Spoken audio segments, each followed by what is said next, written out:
देखिए बच्चों, question number 20 कहता है कि a student was carrying out A Grignard reagent reaction between phenyl magnesium bromide and ethyl benzoate. ठीक है ना, इसके बीच में रिएक्शन कराना है। तो इथाइल बेंजोएट क्या होता है? तो PHCOOET, ये इथाइल बेंजोएट हो गया। और ग्रिग्नार्ड क्या है? तो ग्रिग्नार्ड है PHMgBr।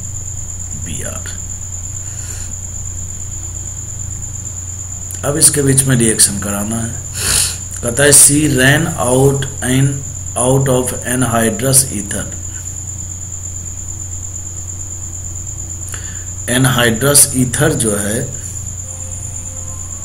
भाई, ग्रिग्नार्ड रिएजेंट जब बनाते हैं बच्चों, तो आपको पता है कि ईथर लिया जाता है। उसमें भी हम लोग कैसा लेते हैं? ड्राई ईथर लेते हैं। ठीक है ना, एक्वस नहीं ले सकते। एक्वस लेने से दिक्कत क्या आ जाती है? तो एक्वस लेने से दिक्कत ये आ जाती है कि जो ग्रिग्नार्ड रिएजेंट हम बनाते हैं बच्चों, जैसे मान लो RMgX हमने बनाया और इसमें अगर हमने एक्वस सिस्टम ले लिया, H2O ले लिया, तो ये इसके साथ एसिड बेस रिएक्शन करके एल्केन बना देगा। तो इसीलिए एनहाइड्रस फॉर्म में हमें लेना पड़ता है इधर। तो कहता है C ran out of anhydrous ether, मतलब वहां से उसको हटा दिया गया। After the Grignard was made, which of the following solvent can still, कहता है कि अब अगर एनहाइड्रस ईथर को यूज नहीं लें तो क्या यूज में लें? To dissolve the ethyl benzoate for its reaction with already form Grignard. ठीक है ना, तो कुल मिलाकर बात यह है कि इस रिएक्शन में पूछा है कि ग्रिग्नार्ड रिएजेंट में अगर हम एनहाइड्रस ईथर को सॉल्वेंट के रूप में नहीं लेंगे तो फिर इन चारों में से हम किसको लेंगे? तो ऑब्वियस ही बात है। देखिए बच्चों, जब भी आपको सुटेबल सॉल्वेंट का चुनाव करना हो तो आपको एक ऐसे सॉल्वेंट का चुनाव करना पड़ेगा जिसके साथ ग्रिग्नार्ड का रिएक्शन नहीं हो पाए। जैसे मान लीजिए हमने एसीटोन ले लिया। अगर हमने एसीटोन ले लिया तो इसका ग्रिग्नार्ड के साथ रिएक्शन रुकेगा क्या? नहीं रुकेगा, तुरंत हो जाएगा। कैसा रिएक्शन होगा? न्यूक्लियोफिलिक एडिशन रिएक्शन हो जाएगा, अल्कोहल बन जाएगा। मतलब हम नहीं ले सकते। इसलिए नहीं ले सकते क्योंकि जैसे मान लीजिए हमने ग्रिग्नार्ड को बनाया तो ग्रिग्नार्ड को हमें प्रोटेक्ट करके रखना है। अब हमने एक ऐसे सॉल्वेंट का चुनाव कर लिया जो कि उसके साथ रिएक्शन कर रहा है, तो हमारा जो ग्रिग्नार्ड है वही डिस्ट्रॉय हो जा रहा है। तो वो सॉल्वेंट सुटेबल सॉल्वेंट थोड़े होगा, वो सुटेबल सॉल्वेंट नहीं होगा। फिर उसी प्रकार से इथाइल एसीटेट है, तो इथाइल एसीटेट में भी अगर हम इसका रिएक्शन ग्रिग्नार्ड के साथ करा दें तो तुरंत यहाँ पर SNA रिएक्शन हो जाएगा, इसके ऊपर अटैक हो जाएगा। ये भी नहीं ले सकते, ये भी नहीं ले सकते। अल्कोहल ले सकते हैं क्या? तो अल्कोहल भी नहीं ले सकते क्योंकि अल्कोहल अगर हम लेंगे तो ये ग्रिग्नार्ड इसके साथ एसिड बेस रिएक्शन कर लेगा, फिर दिक्कत आ जाएगी। तो क्या लें भाई? तो बेंजीन लेंगे। अब सवाल उठता है बेंजीन ही क्यों लिया? बेंजीन इसलिए लिया क्योंकि एक तो देखो बेंजीन क्या है, एक तो बेंजीन नॉन पोलर सॉल्वेंट है, पहला नंबर। दूसरा नंबर ये है कि बेंजीन का जो नेचर है ये खुद न्यूक्लियोफाइल जैसा होता है। किसके जैसा होता है बच्चों? न्यूक्लियोफाइल। आपने पढ़ा होगा इलेक्ट्रोफिलिक सब्स्टिट्यूशन रिएक्शन। बेंजीन कैसा रिएक्शन शो करता है? Electrophilic substitution reaction. तो अगर ये इलेक्ट्रोफिलिक सब्स्टिट्यूशन रिएक्शन शो करता है तो इसका मतलब ये खुद न्यूक्लियोफाइल है। और ग्रिग्नार्ड भी अपने आप में क्या है? एक न्यूक्लियोफाइल है। तो न्यूक्लियोफाइल के साथ नहीं रिएक्ट करेगा। तो इसके लिए जो सबसे सुटेबल सॉल्वेंट जो होगा वो बेंजीन ही होगा। ठीक है ना। चलिए अब हम नेक्स्ट क्वेश्चन की तरफ बढ़ रहे हैं। नेक्स्ट क्वेश्चन है हमारा, कहता है कि इसमें PHMgBr के X मोल लिए गए और इससे ये बनाना है, ये रिएक्टेंट है और ये इसका प्रोडक्ट है। तो कहता है कि इस ग्रिग्नार्ड के कितने मोल यूज में लिए जाएंगे? देखिए बच्चों, जब भी इस तरह का मोल वाला क्वेश्चन आए ना कि ग्रिग्नार्ड के कितने मोल यूज में लिए जाएंगे, तो सबसे पहले आप देखिए कि ग्रिग्नार्ड कहाँ कहाँ अटैक कर करके किस किस के साथ रिएक्शन कर सकता है। लेकिन ध्यान रहे, एसिड बेस रिएक्शन की अगर पॉसिबिलिटी है तो एसिड बेस रिएक्शन सबसे पहले होगा। तो आपको तो पता है कि ग्रिग्नार्ड रिएजेंट क्या होता है अपने आप में, एक न्यूक्लियोफाइल भी और एक बेस भी है, ठीक है ना। अगर इसको किसी एसिड के साथ रिएक्शन करने का मौका मिलेगा, H+ पर अटैक करने का मौका मिलेगा, तो ये बेस बन जाता है। और अगर ग्रिग्नार्ड रिएजेंट को एसिड बेस रिएक्शन करने का मौका मिले तो एसिड बेस रिएक्शन इसका सबसे फास्ट होता है ना। तो कुल मिलाकर बात यह है कि यहाँ पर माइनस और यहाँ पर प्लस। देखिए इसका पहला मोल से अटैक होगा यहाँ पर, ठीक है ना, पहले मोल से। हालांकि इन तीनों में सबसे ज्यादा एसिडिक यहाँ पर है, फिनॉल है ना।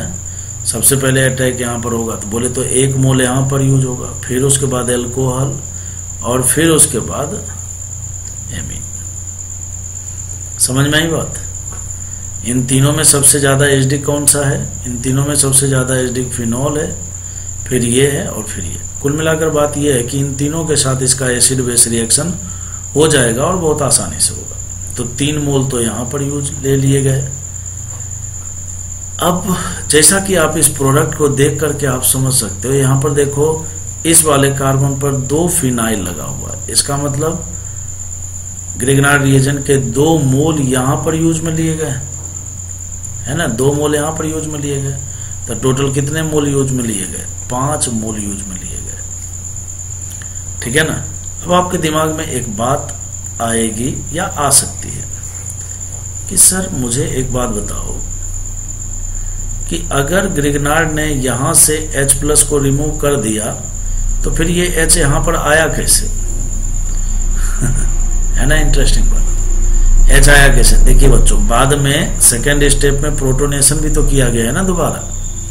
भाई पहले स्टेप में ग्रिग्नार्ड क्या करेगा? हर जगह अटैक करेगा। सबसे पहले एसिड बेस रिएक्शन जहां पर होगा, है ना, जहां पर होगा तो ये क्या करेगा? यहां से H+ निकाल करके एनायन बना देगा, यहां पर भी H+ निकाल करके एनायन बनाएगा, यहां से भी H+ निकाल करके एनायन बनाएगा, और यहां पर बारी बारी से 2 बार अटैक करके 2 बार pH जुड़ जाएगा। जुड़ेगा कैसे? C double bond O Me, और ये इधर है तो यहां पर पहली बार अटैक करेगा तो ये खुल जाएगा, फिर दूसरी बार अटैक करेगा तो ये O- बन करके OH बन जाएगा। तो कुल मिलाकर बात यह है कि इसके 2 मोल तो यहां पर यूज होंगे और 3 मोल यहां पर यूज होंगे, और तीनों मोल जब यूज होंगे एसिड बेस रिएक्शन में तो ये OHO- बन जाएगा, जो कि अगले स्टेप में H3O+ के साथ प्रोटोनेशन करके OH में, ये भी OH में कन्वर्ट हो जाएगा, है ना। ये भी OH में कन्वर्ट होगा, ये भी OH में, और ये भी NH में कन्वर्ट हो जाएगा। तो कुल मिलाकर आंसर आएगा 5 मोल। मैं समझता हूं कि आपको समझ में आ रहा होगा, ठीक है ना। अब देखिए सबसे पहले स्टेप में देखिए यहां पर क्या है? Mg ईथर है, तो आपको पता है कि ये तुरंत ग्रिग्नार्ड रिएजेंट बना लेगा, तो Mg+ और यहां पर माइनस आएगा। अब क्या है कि इसका reaction pH CH double bond O, बोले तो एल्डिहाइड के साथ कराया गया, ठीक है ना। तो एल्डिहाइड के साथ कैसे रिएक्शन कराएंगे? तो तुरंत बच्चों इसका अटैक इसके ऊपर करा देंगे, और अटैक करा करके इधर खोलेंगे तो ये प्रोडक्ट बन जाएगा, जो कि नहीं बनेगा, गलत प्रोडक्ट है। कैसे गलत प्रोडक्ट है? देखिए आपको समझाते हैं। और यहां कहता भी है कि the given product can not be obtain in the above reaction, identify the correct product. ये जो प्रोडक्ट आपने बनाया, जो बना हुआ है, जो मैंने आपको बना करके दिखाया, ये बना तो दिया, सारे लोग ऐसे ही बनाते हैं, आपने भी ऐसे ही बनाया होगा, समझ गए बात को। लेकिन ऐसे बनेगा नहीं, तो क्या गलती है इसमें? क्या गलती कर देते हैं बच्चे, ठीक है ना, जो नहीं करना चाहिए वो हमें समझना होगा। सबसे पहले स्टेप में बच्चों ग्रिग्नार्ड बन जाएगा, यहां पर प्लस, यहां पर माइनस। अब देखिए एक बात मैं बार बार बोल रहा हूं, हमेशा बोलता हूं कि Grignard reagent acid base reaction भी करता है, SN रिएक्शन भी करता है, SN1 SN2, SN1 तो खैर नहीं करता, SN2 रिएक्शन, ठीक है ना। फिर उसके बाद न्यूक्लियोफिलिक एडिशन है, जितने भी टाइप के रिएक्शन करता है उसमें एसिड बेस रिएक्शन सबसे फास्ट होता है। तो देखिए ग्रिग्नार्ड बन गया। अब आप गौर से सोचिए कि क्या इस रिएक्शन में एसिड बेस होने की संभावना है? बिल्कुल संभावना है। कैसे? इस नाइट्रोजन से हाइड्रोजन जुड़ा हुआ है, और आपको पता है नाइट्रोजन एक मोर इलेक्ट्रोनेगेटिव एटम है। मोर इलेक्ट्रोनेगेटिव एटम से जब हाइड्रोजन जुड़ा होता है तो वो एसिडिक हाइड्रोजन होता है। तो यहां पर बच्चों एसिड बेस रिएक्शन होगा, इंट्रामोलेकुलर एसिड बेस रिएक्शन। ये तुरंत यहां से H+ निकाल लेगा और ये H+ रिमूव कर देगा। और ऐसा करने से बच्चों सारा खेल ही बदल जाएगा। यहां पर आ जाएगा नेगेटिव चार्ज। मतलब जिस कार्बन पर नेगेटिव चार्ज को हम न्यूक्लियोफाइल मान रहे थे, एसिड बेस रिएक्शन के द्वारा न्यूक्लियोफाइल ही हमारा बदल गया। अब इस न्यूक्लियोफाइल का अटैक होगा, न्यूक्लियोफिलिक एडिशन होगा किसके ऊपर? इस कार्बोनिल के ऊपर। तो बच्चों इसके ऊपर अटैक होगा, ये वाला बॉन्ड खुल जाएगा। फाइनली क्या बनाओगे आप? फाइनली यहां पर नाइट्रोजन से यहां पर CH, फिर ये O- बनेगा, ये O-H+ लेकर के OH भी बना देगा और इसी से हम बच्चों pH को यहीं पर जोड़ देंगे। तो प्रोडक्ट जो बनेगा एक्चुअली में वो B बनेगा। बहुत ही अच्छा सवाल है, इसमें ज्यादातर बच्चे गलती कर जाते हैं। ठीक है ना? तो मैं उम्मीद करता हूं कि आपको इस क्वेश्चन का सॉल्यूशन समझ में आया होगा और आपको मजा भी आ रहा होगा।